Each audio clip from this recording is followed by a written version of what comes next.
So typically you're a defense attorney. Yes, not typically, always. Always, excuse me. So now in medicine there's also this concept where consent is huge.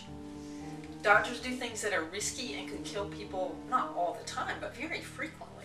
And so the idea is that the person, if they already know the risk, but they beg you for it or ask for it, then somehow that relieves the doctor of culpability.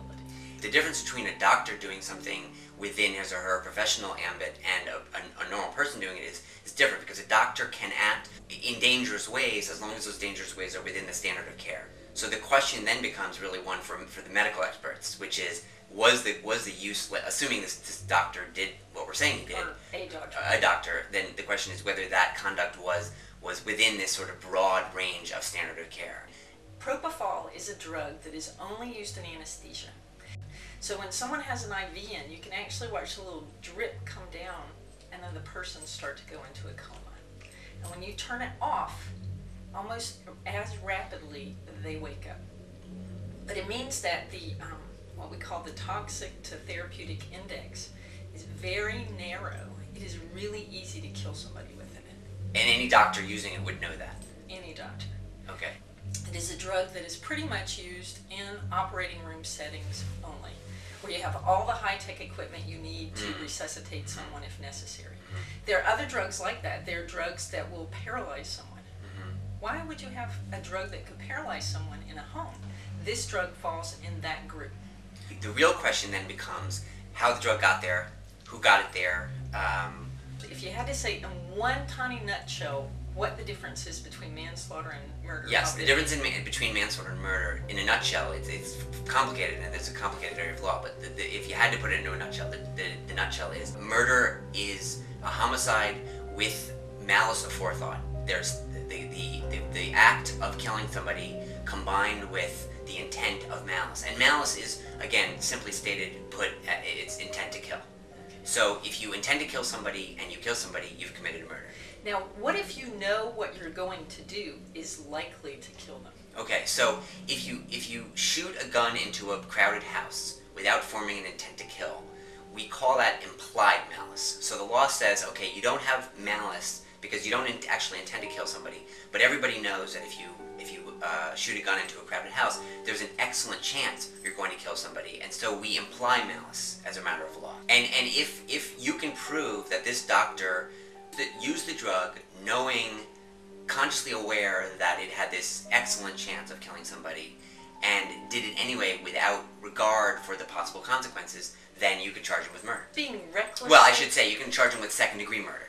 Oh, There's a difference between first-degree murder, which is premeditated and deliberated murder, which you absolutely have to have an intent to kill, and second-degree murder of this sort, which is implied malice murder, which is the shooting the gun into the house. It's the knowing you're going to do something that's got a very, very high chance of killing somebody and doing it without caring.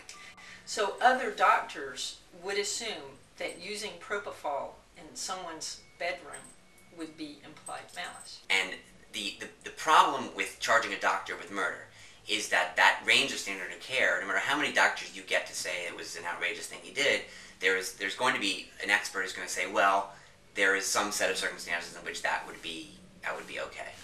So you're saying we can be bought?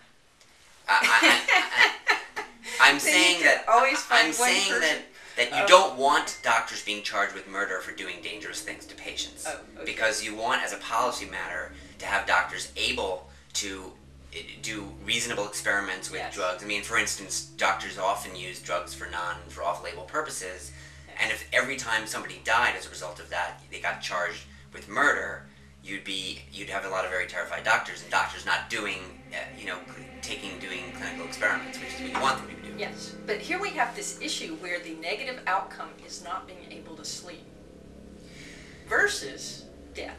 Right, and you can't you can't consent to your own homicide. So if this doctor is prescribing a deadly drug to somebody for sleep, and the doctor knows it's a deadly drug and does it anyway, then the doctor could be charged with murder.